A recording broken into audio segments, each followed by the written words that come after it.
Buenas noches. Diálogos hacia el Bicentenario es una coproducción del Sistema Nacional de Radio y Televisión SINAR, Canal 13, y el Centro de Estudios Democráticos de América Latina, CEDAL.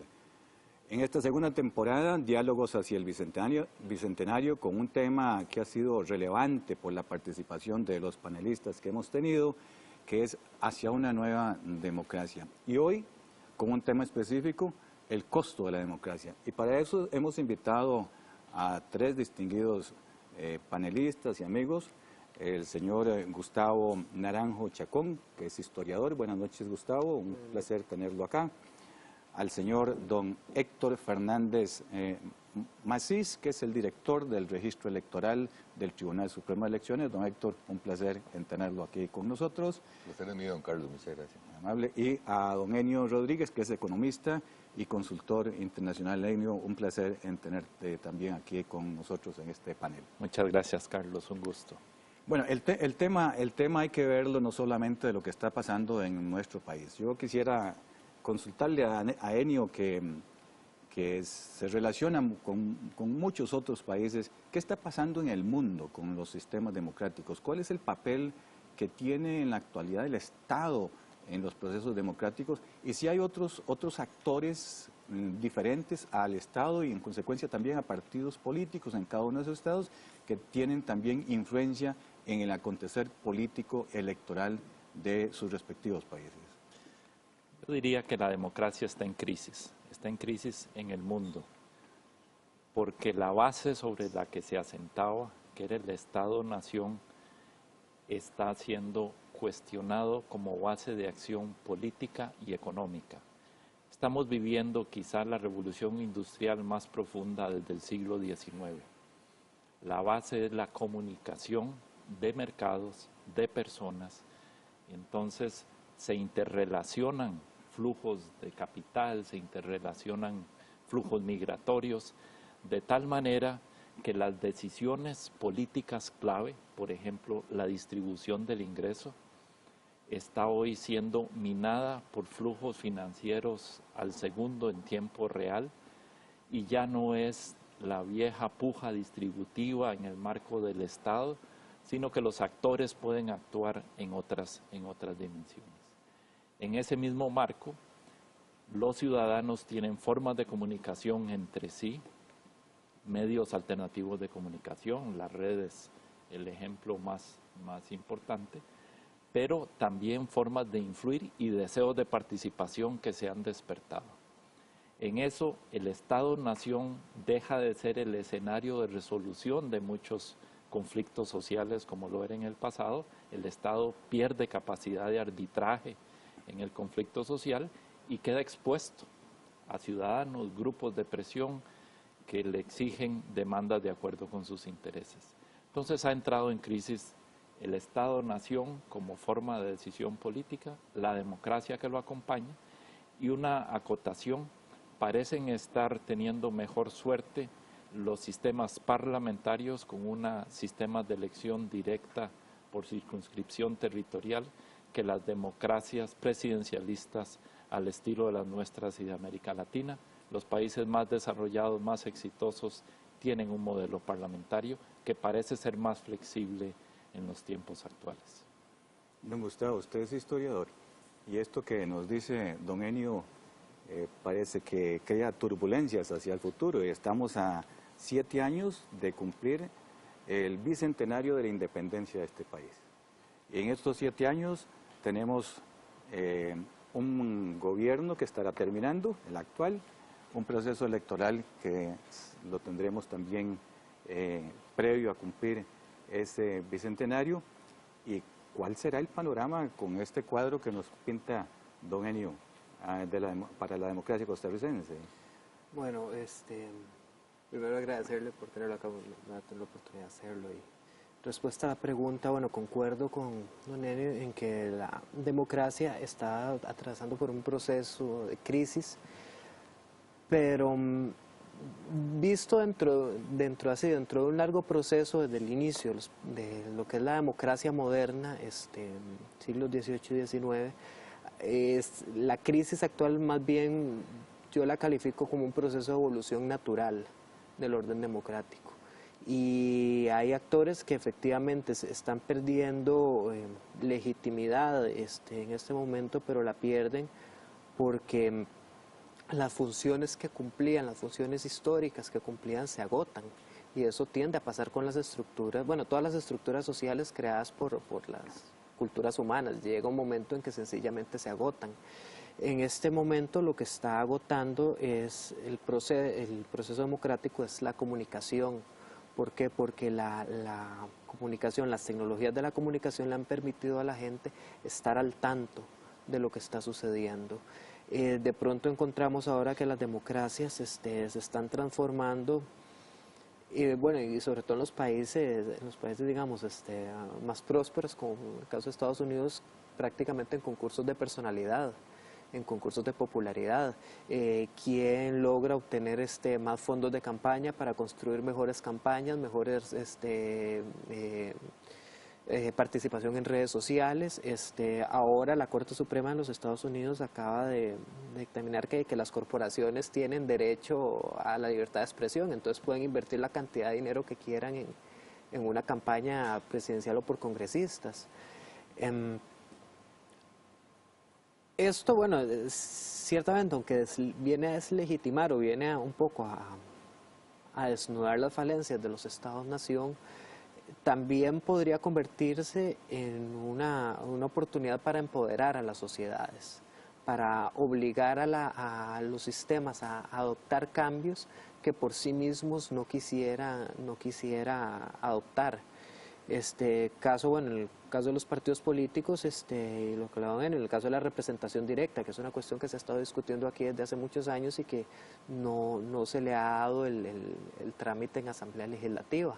No hay que tocar el sistema si está funcionando, pero bueno, no es lo mismo que le funcione al aspirante a diputado a que le funcione al partido político o que le funcione a la sociedad. No, Héctor, usted tiene que lidiar todos los días con los partidos políticos en nuestro medio. ¿Cómo visualizamos dentro de este cuadro que nos planteaba don Ennio la participación de los partidos políticos si en realidad, si mantenemos esa tesis de don Ennio, o digamos que el cuadro que estamos viendo a nivel mundial puede ser ¿cómo visualizamos esa presencia, esa participación de los partidos? Bien, bueno, concuerdo con los problemas de fondo que están acotando, tanto don Ennio como Gustavo. Sí, no comparto el hecho de tener a la democracia en crisis como sistema de gobierno, por lo menos en nuestro país. O sea, ya hemos hablado cuál es la alternativa que no sea la representación a través de la democracia, tal vez una dictadura o algo. Es que no lo vemos, no lo visualizo ni de aquí ni a esos próximos 7 años en nuestro país, pero sí hemos tenido un cambio en nuestro sistema de partidos, estamos teniendo un cambio. Tal vez en Costa Rica no se ha dado una fuerte presión, como ha sucedido en otros países de Latinoamérica, para quebrar ese monopolio de la representación partidaria. Incluso en El Salvador recientemente fue por una resolución de la Sala Constitucional de El Salvador que estableció como un derecho fundamental el que aquel ciudadano que quisiera participar en política pudiera hacerlo sin necesidad de estar ligado a un partido político. Mi apreciación de por qué aquí no hemos tenido eso es porque se han dado más bien resoluciones de la Sala Constitucional que han primero suavizado mucho los requisitos para constituir partidos políticos. Y por último, porque no tenemos partidos de una sola escala, sino tenemos partidos en 3 escalas. Entonces tenemos partidos a nivel nacional, provincial y cantonal, y de ahí es lo interesante. La mayor cantidad de partidos son a nivel cantonal. Y con las últimas resoluciones de la Sala Constitucional, prácticamente para hacer un partido cantonal es relativamente sencillo. Bastará una vez que tenga las adhesiones y las firmas en el protocolo, hacer una asamblea y estaremos listos para proponer candidatos a nivel cantonal.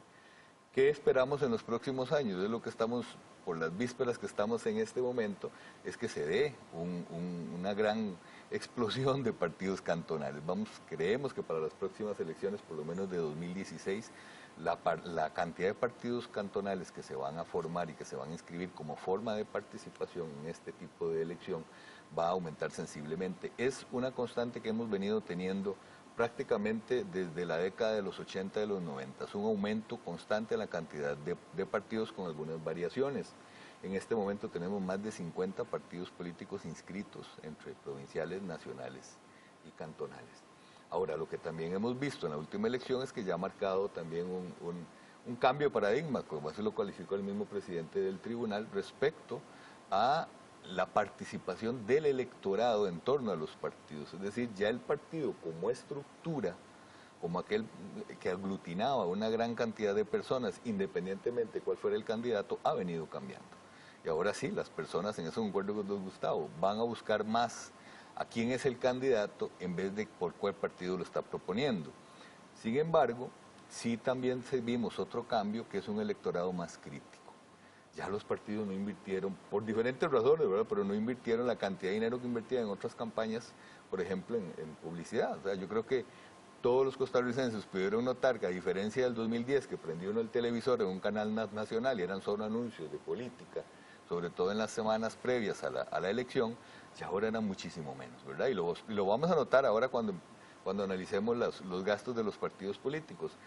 Pero sí, que no hay o sea, se da cada vez más ese quiebre, no hay una relación inversa en que el que más gasta es el que más votos obtiene, ¿verdad? De todo lo contrario. Hay partidos con inversiones mínimas sacaron caudales de votación, tanto a nivel legislativo como a nivel presidencial, importantes. Pero sobre todo es que ya la gente, a través de estos medios, y yo creo que ahí es donde vamos al futuro, ya la gente se está informando más. Y creo que el esfuerzo que hemos hecho también a nivel de tribunal, sobre todo organizando un debate y poniendo información de los candidatos en nuestra página, y la cantidad de personas que se acercan no solo a ver la información, sino a interactuar con nosotros, a preguntar, a ponernos quejas, a fiscalizar de alguna suerte el cumplimiento de las normas por parte de los partidos, nos hace ver una madurez del electorado más involucrado, y algo que nos llamó la atención ya de cara al futuro, que ese sector joven, que teníamos muchos problemas de participación, fue uno de los que más se interesó en esta última campaña, ese sector poblacional 18-25 años, en investigar, en consultar, en participar. Yo creo que esto es otro, desde mi perspectiva, de las influencias de las redes sociales, donde también es viral algún tipo de noticias e induce a los jóvenes a participar, más de lo que hacían por lo menos hace 2 o 3 campañas. Enio, yo quisiera retomar un poco la afirmación contundente que hiciste hace unos momentos, y es que la democracia estaba en crisis. Un poco para poder profundizar más en el concepto que has indicado, un poco porque las organizaciones tradicionales que tienen sustento en nuestro sistema democrático están siendo superadas por otros actores, en este caso, por ejemplo, la participación ciudadana por otros medios de comunicación, y como señalaba Gustavo, por ejemplo, en el caso de las redes, o por influencias de otros actores que son, que desde el punto de vista influyen más en la toma de decisiones. Bueno, vamos a dejarlo esto en el tapete para hacer un corte comercial, y en unos minutos continuamos para que puedas profundizar un poquito más en este tema.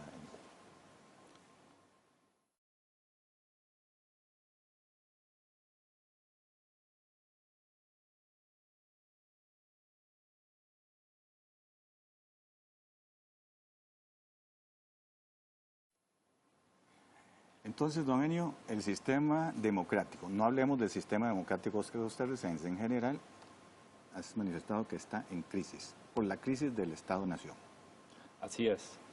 Y no quiero decir que podamos regresar a la monarquía ni a ninguna forma de dictadura, y esperamos que ese no sea el camino que coja ni esta ni ninguna otra sociedad. Está en crisis la democracia representativa, con las formas de elección y el papel de los partidos políticos. Eso entró en crisis, se está exigiendo nuevas formas de participación, y el papel de los partidos políticos, creo yo, debe repensarse, y es un error pensar que podamos pasar a modelos de democracia directa como la ciudad-estado griegas. Podríamos hacerlo con poblaciones de 60.000, 50.000 habitantes, pero no de 4 o 5 millones. El modelo político debe repensarse a la luz de una reinterpretación de la democracia, dadas las tecnologías y los nuevos niveles educativos. Una democracia efectiva requiere educación. creo que una de las debilidades nuestras y por la que no podemos avanzar más rápidamente es porque todavía tenemos altos niveles de deserción estudiantil en secundaria y eso nos debilita la democracia.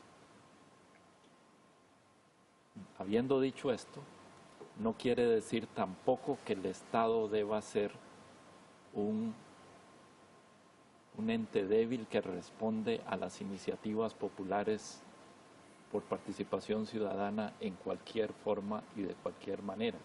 Eso también es un riesgo, nos puede llevar a formas de anarquía no convenientes. Parte de la debilidad de la democracia costarricense y de muchas otras es que han perdido capacidad de trabajar en el largo plazo, de lograr lo que se llaman políticas de Estado. En Costa Rica una evidente infraestructura. El país está colapsado por falta de infraestructura y no hemos logrado formular y acatar una política de largo plazo en materia de infraestructura o en materia educativa. Todos sabemos que una de las principales fallas del sistema costarricense es la deserción estudiantil. Se han hecho algunas enmiendas, algunos programas con algún resultado reciente, pero eso es una prioridad nacional que requiere una política pública, también en materia de seguridad. Entonces, mientras flexibilizamos formas de participación, abrimos a la opinión, también tenemos que generar sistemas de decisión política que requiere algún nivel de representatividad, porque no podemos estar sacando al referendo todo y exponer a que no haya políticas de largo plazo, y poder tener entonces una visión de Estado con algunos temas que ataquen áreas en donde puede ir habiendo consenso nacional. Las opiniones que se han venido generando en algunos estudios de opinión, en donde se pierde credibilidad en el sistema democrático, hay sectores de población que les da lo mismo, que ha ido creciendo eso también, el porcentaje que le da lo mismo si es un sistema democrático o un sistema autoritario. Cómo las bondades que veía la ciudadanía en Costa Rica en el sistema democrático se reducen notablemente. ¿Eso será parte de una crisis de la democracia? ¿O? Es que nuevamente aquí habría que empezar por hacer una diferenciación entre lo que es el sistema democrático en sí, el sistema representativo, y los mecanismos democráticos. Ciertamente, la democracia representativa es una de las mayores victorias políticas de la sociedad humana. O sea, es lo que ha impedido que nos aniquilemos como especie, incluso me atrevería a decirlo así. Bueno, ya terminamos. Es lo que evita que un Estado se vaya encima de otro, o que un grupo social se vaya encima de otro. El tener un espacio donde como sociedades se puedan hacer un intercambio de ideas y tomar unas decisiones en beneficio del colectivo. Pienso que más bien la crisis, no de la democracia como sistema, sino de los mecanismos democráticos en Costa Rica, se da más bien porque a lo largo del tiempo se ha hecho muy bien el trabajo, y es una ironía. A los niños desde que están en el kinder se les enseña a participar en las elecciones escolares, elecciones federativas, en los trabajos hay elecciones sindicales, se abren espacios democráticos, pero ya llega un momento en que eso se agota y entonces la gente empieza a decir, bueno, yo quiero una representación real, no quiero solamente ir a votar cada 4 años, quiero que de verdad me escuchen. Y aquí es donde viene el cisma. De pronto aparece un medio tecnológico que le permite a la gente hacerse oír. De pronto aparece, por ejemplo, una figura como el cobrador de la caja. De pronto aparece una figura como el chamuco, donde la gente encuentra un espacio donde se sienten representados para hacer valer lo que siente es la afectación de sus derechos a través de canales paralelos. Y es ahí donde está el peligro. Ahí es donde está el peligro para el Estado, no saber responder, no leer lo que está pasando. O sea, porque no basta, por ejemplo, como hace la Casa Blanca. Bueno, si juntan 200.000 firmas, tenemos se puede considerar una iniciativa de ley. Abusando nada más un momentito más del tiempo, hace 200 años, digamos, para ponernos en contexto, cuando Braulio Carrillo, digamos, arquitecto del Estado costarricense, necesita construir un Estado costarricense, ¿qué es lo primero que hace? Matar las municipalidades, que es lo mismo que después hace Tomás Guardia. ¿Por qué? Porque necesita construir una red para mantener unido a un Estado. O sea, crear un Estado-nación donde antes habían comunidades. Y ahora yo siento que lo que está pasando es a la inversa, y está pasando en los dos sentidos. Está pasando en un sentido físico, geográfico, las comunidades necesitan hacerse sentir. O sea, no es simplemente el país va a agarrar mi cantón de Botadero o va a agarrar mi cantón de lugar para poner un proyecto de bien social. O sea, quiero tener opinión sobre eso.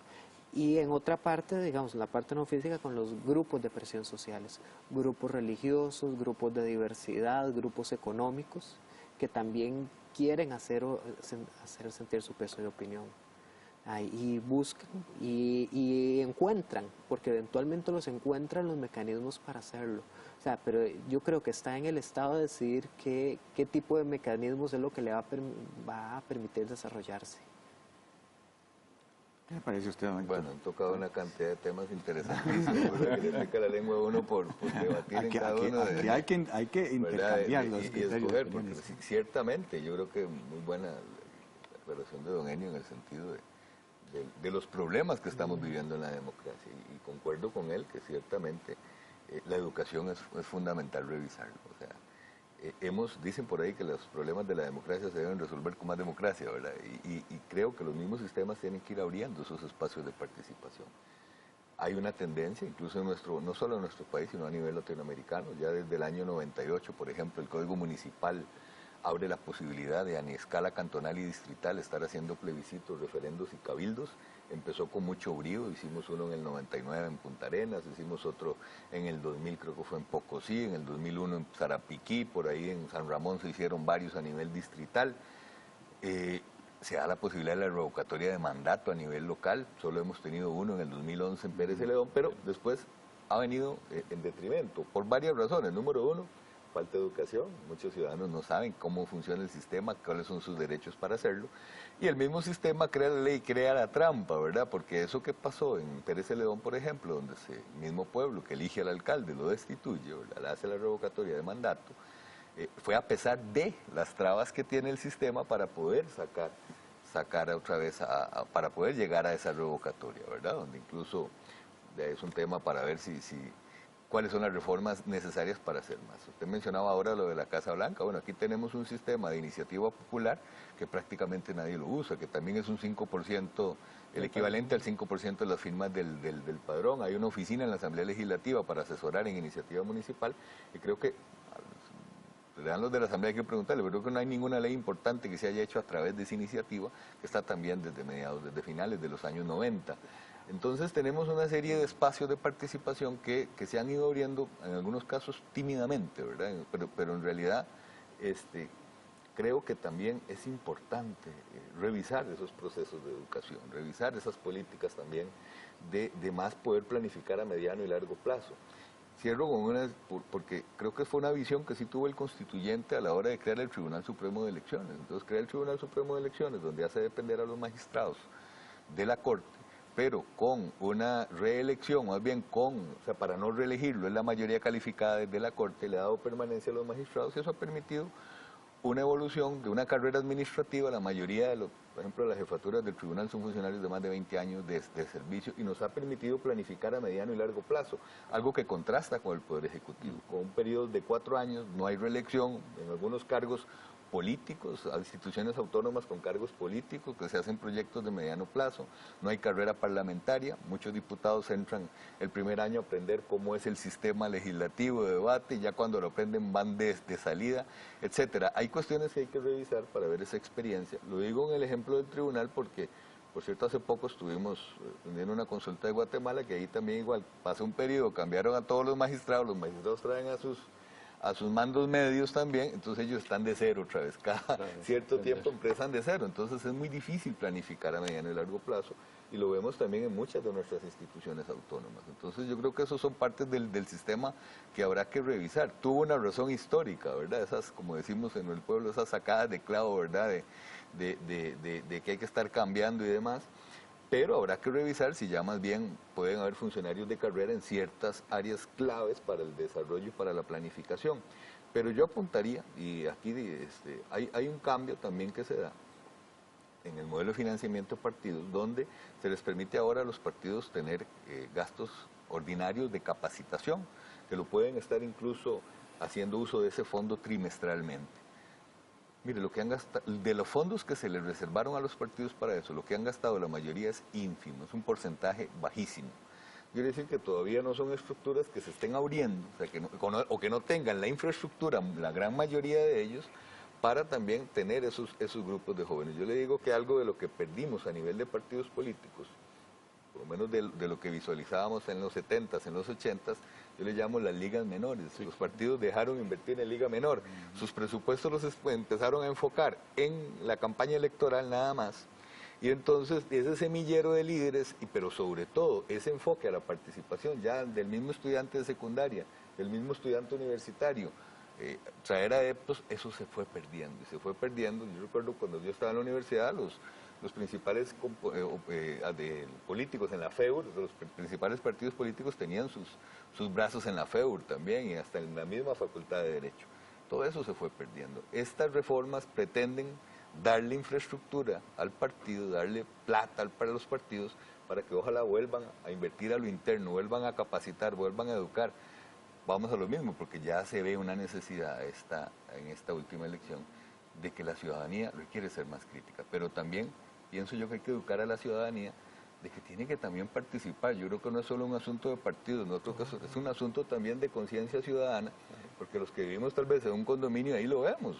Pueden haber 20, 30 casas y los que se dice participen, 2 o 3, todo el mundo deje que decidan por mí. Fue una campaña que pusimos en el 2010, no deje que decidan por ello. Por eso creo que hay que empezar también a educar, y desde los jóvenes, ¿verdad? De que tienen que hacerse oír su voz, y creo que es una oportunidad propicia para que ahora, en esta segunda oportunidad que ya los partidos están más bien acrecentando sus reservas de gastos ordinarios, ojalá puedan ir estableciendo sus sistemas para ir invirtiendo, que son fondos importantes que tienen muchos de ellos en capacitación, y lo pueden ir invirtiendo en ese rubro. Curiosamente, don Héctor, sí se dio en por lo menos este proceso, y hay que visualizarlo al 2021, que ha habido formas diversas de participación muy activas, que incluso han superado a los mismos partidos políticos. ¿Qué nos espera si la estructura que nosotros tenemos en estos momentos es de partidos políticos y estos no responden a los requerimientos de una sociedad que está empujando su participación? Y no solo su participación para un proceso electoral, yo creo que eso es importante, pero no es lo fundamental, sino su participación en la toma de decisiones. Y cuando hablamos, por ejemplo, de las nuevas formas de participación y las nuevas formas de participación desde el punto de vista tecnológico, bueno, ¿qué hemos hecho nosotros para ir consolidando una democracia digital? Lo dejamos para el próximo segmento, hacemos un corte comercial y seguimos en unos minutos.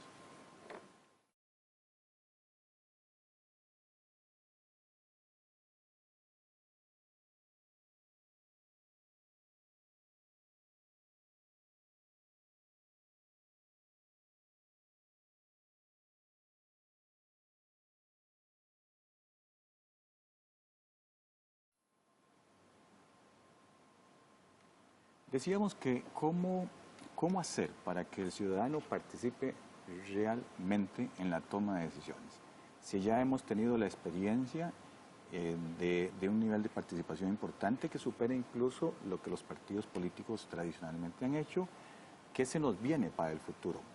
En donde hay un porcentaje importante de recursos asignados producto de un compromiso del pueblo costarricense para aportar a los partidos políticos, que en algún momento pareciera no se sienten totalmente representados en la ciudadanía y por eso busca formas de participación más activa. ¿Cómo hacemos para consolidar una democracia realmente digital? ¿Cómo haría, don Héctor, el tribunal para permitir que los ciudadanos en el exterior, por ejemplo, puedan fácilmente acceder a tomar decisiones en el futuro sobre quién nos puede gobernar? ¿Se habrá, Gustavo, institucionalizado el sistema democrático en el Tribunal Supremo de Elecciones únicamente como una institución que controla todo ese aparato en razón de lo que señalaba antes don Héctor, de que, bueno, cosas positivas que nosotros hicimos fue la creación del tribunal, pero se habrá centralizado solo en el tribunal y no ha permitido una evolución más rápida y más activa de la democracia costarricense, y hasta dónde esos otros actores que señalabas al inicio de nuestra conversación van a influir en un sistema democrático que pareciera está muy controlado. Por ejemplo, el tema de financiamiento de los partidos políticos, que no sucede lo que en la Casa Blanca puede existir, porque tenemos regulaciones muy concretas, muy específicas, y más bien como que apretan más a los partidos políticos. Bueno, creo que el tribunal ha venido apostando desde hace ya varios años, creo que es su visión de futuro, pero así lo tenemos, hacia la tecnología, hacia las redes sociales, hacia abrirse, ¿verdad? Hemos sido uno de los organismos electorales pioneros en lo que es una página web interactiva, en ponernos en redes sociales, tanto en YouTube como en Facebook como en Twitter. Ha venido en aumento el número de seguidores, pero sobre todo las personas que utilizan este medio para informarse, no solo para informarse de ciertos temas, sino también para criticar, para dar su opinión.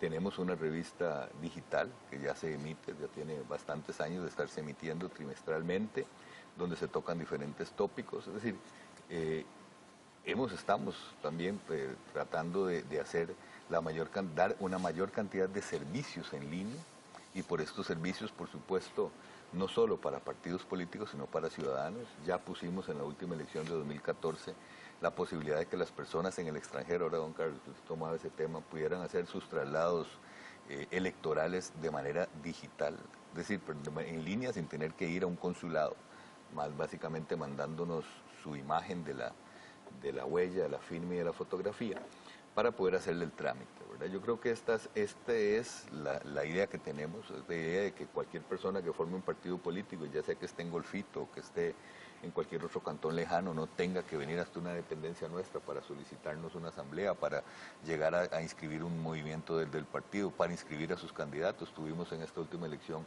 formularios electrónicos, no solo para inscribir candidatos, como dije, sino para nominar fiscales, para nominar miembros de mesa, para pedir plazas públicas, piquetes, todo eso lo pudieron hacer en línea.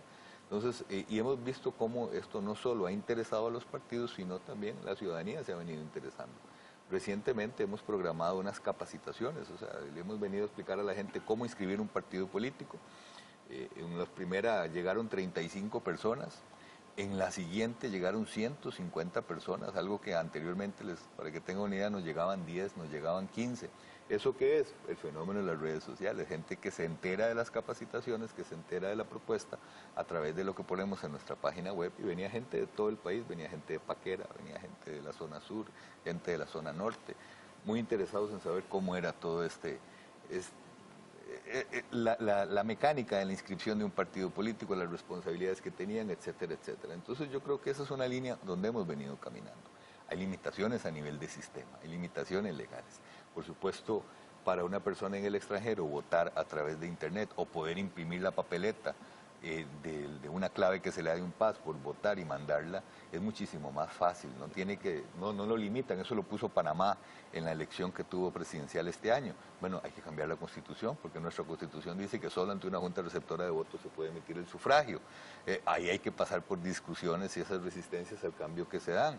En mi concepto, igual como lo analizo en el caso panameño, que tenemos una similitud, en ese sentido, es un porcentaje muy bajo de costarricenses en el extranjero respecto a otros países, por ejemplo. Estamos hablando que, por ejemplo, para esta última elección los que se inscribieron fueran un poquito más de 12.000 personas. Si lo vemos con el padrón total de más de 3.078.000, el porcentaje es ínfimo. O sea, cuál es el riesgo, cuál es el peligro, así como abrimos el secreto del voto a personas que por cualquier condición física no puedan votar a solas en el recinto secreto y lo puedan hacer públicamente, pues también podrían darse otras excepciones en función de que si no es por estos medios, pues a una persona le va a costar mucho, sea por la distancia o por el clima. Hay personas que nos dijeron que vivían en Canadá, que les sale más barato venir a Costa Rica que ir a la sede del consulado. Aparte que el clima, a veces cierran carreteras y no pueden viajar en el mes de febrero.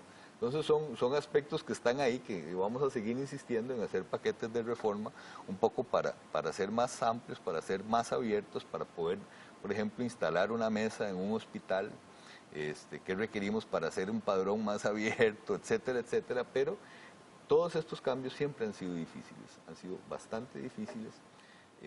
No por ello vamos a dejar de estarlo intentando, pero pienso en eso, en que, nuestra función, y es algo que estamos trabajando en ese sentido, es facilitar al máximo el ejercicio del derecho al sufragio por parte de la ciudadanía. Bueno, el Tribunal Supremo de Elecciones es a nivel continental, no solo regional ni latinoamericano, sino a nivel continental una institución de lujo. O sea, si por ejemplo Estados Unidos tuviera un Tribunal Supremo de Elecciones o por lo menos una autoridad central de votación, no habría pasado lo que pasó en las elecciones del 2002, donde el hermano de uno de los candidatos era el que daba el gane por todos los votos electorales de un estado. Vamos, el agotamiento que yo veo no es tan, o que yo percibo, no es tanto del tribunal en sí, que hace lo que la ley le manda y busca proyectarse más allá de lo que la ley demanda, tratando de ver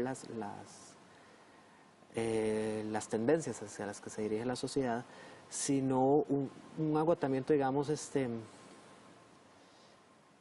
de la calidad de la democracia, podríamos decirle. Y eso, digamos, está relacionado, bueno, primero con lo que mencionaba don Enio sobre, por ejemplo, la educación. A mí me llamó mucho la atención un análisis que hizo La Nación, donde correlacionó a nivel cantonal datos de pobreza, datos de deserción escolar con tendencias del voto. Ver pongámoslo muy feo, ¿por quién votan los cantones más ricos y por quién votan los cantones más pobres? Veo una crisis, digamos, en la calidad de la representación, que me parece que se refleja en eso mismo que mencionado don Héctor. O sea, cuando están 110 personas, vienen de todo el país para tratar de inscribir un partido político, ¿qué es lo que dicen? La gente que está aquí no me representa. Los partidos que están aquí no me representan.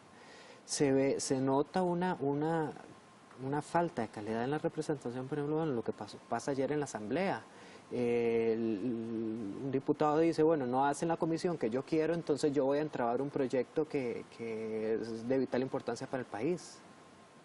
Entonces es ahí donde pienso yo que, digamos, es necesario que el Estado encuentre un camino para ir paliando esto. Y no es, digamos, mediante el cuestionar o no si la democracia no, o sea, la democracia no es la que está en juicio aquí. Los sistemas de representación. dijo que estaba en crisis la democracia. Sí, está en crisis, pero no está en crisis el sistema en sí, está en crisis los elementos que la componen, el elemento humano, es el elemento humano el que está en crisis, no es el ideal democrático, no es el sistema democrático que, bueno, se tiene que ir abriendo. Bueno, esto, el voto en el extranjero es un ejemplo. ¿Qué pasaría, Gustavo, perdón que interrumpa, si no logramos que en corto tiempo sucedan esos cambios ante una sociedad que exige cambios? Si el Tribunal Supremo de Elecciones tiene restricciones para propiciar cambios, porque la ley no se lo permite, porque la Constitución no se lo permite, bueno, y una sociedad que demanda cada día más cosas, como lo señalaba Enio, ¿qué va a pasar entonces con esta democracia que... Bueno, es que ahí pueden ahí es donde pueden pasar son como los dos caminos que se abren. Por un lado, digamos, el camino institucional, donde, digamos, un escenario donde tal vez el Tribunal Supremo de Elecciones toma un liderazgo en ese cambio, se pone al frente de toda esta sociedad que está demandando cambios y presiona. Lo ha hecho, de todas maneras. Lo ha hecho, en algunos casos lo ha hecho. Pero tenemos 7 años para hacer, si hablamos del Bicentenario, ¿verdad? O el otro camino, que es el de donde las sociedades sencillamente toman el mando. O sea, se brincan la institucionalidad y toman el mando, y uno lo ve, Dios nunca lo permita que Costa Rica, bueno, lo que pasa por ejemplo con ahora en México, en algunas ciudades con las fuerzas de autodefensa, el Estado no me está defendiendo, ¿qué hago yo? Y busco cómo defenderme. Lo que pasa en Guatemala, el sistema judicial no me responde, ¿qué hacemos? Linchamos a la gente. Ya está, lo que mencionaba ahora, está pasando un poco aquí. La caja del seguro no está cobrando las deudas que debe, entonces yo empiezo a denunciarlas en un foro electrónico, en el Ágora del siglo XXI, que son las redes sociales. O sea, el proceso no se detiene, el proceso no se detiene. Varios elementos hacia futuro. El primero es que con la tecnología actual el costo del voto debiera descender drásticamente. Ajá. Existe la tecnología para votos electrónicos, la transición, somos un país muy conservador, pero existe la tecnología. 50% de las casas ya tienen acceso a Internet. Eso no es más porque Fonatel no termina de arrancar, el principio de universalidad que debió haber acompañado la apertura en telecomunicaciones no lo han podido hacer funcionar, pero la realidad es que caminamos a una sociedad digitalizada y la realidad política debe responder a eso. La primera elección que yo vi en el exterior ya con conciencia fue la de Margaret Thatcher. La convocatoria de elecciones se hizo 3 semanas antes, la hizo Jim Callaghan, la perdió 3 semanas antes. Si uno no ponía atención a los diarios y a la televisión sobre el tema, no se daba cuenta que había campaña. Y los ingleses decidieron cambiar el modelo de desarrollo, el modelo de Estado en 3 semanas. Es posible, las sociedades pueden reinventarse, no existía en esa época la tecnología actual. Así es que debiéramos ir a una sociedad donde el voto es muy barato, es muy fácil de obtener. Nada de organizaciones de transporte, todas esas cosas, guías, todo eso que lo hace muy bonito una fiesta, el día de hoy no se justifica. Pero también quiero decir que necesitamos partidos políticos. Y yo no estoy tan tranquilo con todas estas formas de participación inmediata frente a un Estado cada vez más débil, para poder intermediar y desarrollar visión. Necesitamos partidos políticos porque necesitamos formas de llegar a acuerdo sobre visiones de largo plazo. Eso no lo puede hacer el Tribunal Supremo de Elecciones, no le compete. Podría participar en algunos procesos de referendo u otras cosas, pero no en el contenido de los acuerdos políticos. Eso requiere del fortalecimiento de las formas de democracia representativa y participativa en alguna manera. Pero eso requiere entonces invertir en la democracia, no en el voto, sino en la democracia. Cada vez capacitación. Cuando yo veo que se destinan mayores recursos a capacitación en los partidos políticos, me parece que es en la dirección correcta, y si los partidos políticos no entienden el signo de los tiempos, los van a rebasar. No pueden seguir las estructuras de antes con todo un engranaje alrededor de la fiesta electoral a partir de un presupuesto de un voto muy caro. Eso no tiene sentido, eso pertenece al pasado. El tercer punto que quisiera decir, para poner un poquito en contexto, es que no solo la democracia está en crisis, sino que el capitalismo está en crisis. Y no quiero decir con esto que vamos a sistemas totalitarios del Estado que fracasaron, pero está en crisis porque no puede resolver temas de cambio climático y no puede resolver temas distributivos. Debe cambiar también la forma del capitalismo a un concepto de capitalismo ético, porque no se le puede pedir al Estado que resuelva la falla del capitalismo. O sea, entra en crisis la democracia y entra en crisis el capitalismo, y requerimos desarrollar una nueva conciencia ciudadana de empresarios, del ciudadano, a desarrollar formas de acuerdo político para atender los problemas que se nos están yendo de las manos. Don Héctor, ¿qué podemos hacer nosotros? ¿Qué iniciativas? Porque Enio señalaba bien que debe haber un esfuerzo de los partidos políticos para entender lo que está pasando, pero pareciera que hasta ahora no lo entienden mucho, ¿verdad? Esto que usted señalaba hace un momento, de los recursos que están destinados a formación política, que no se utilizan, deja mucho que desear en cuanto a que los partidos deberían de estar pensando más en eso, para tal vez formar una nueva cultura democrática, si podríamos decirle algo así, partiendo de lo que señalaba Ennio de la necesidad de educación. Pero, ¿qué requerimientos tendríamos que hacer? Hablamos que en las celebraciones del Bicentenario deberíamos hacer algo novedoso también con respecto a nuestro sistema democrático, ¿verdad? ¿Qué cosas deberíamos de hacer para que al cumplir estos 200 años de vida independiente también hayamos evolucionado tanto de manera que el ciudadano sienta la satisfacción de participar y de decidir?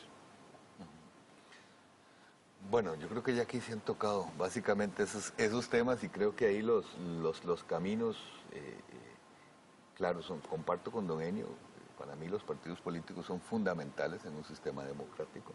Para mí se han dado pasos en la dirección correcta en el sentido de facilitar esa formación de partidos, pero tener un ente que pueda regularlo. Ya lo vivimos en el referéndum no habían partidos, todo el mundo tenía voz.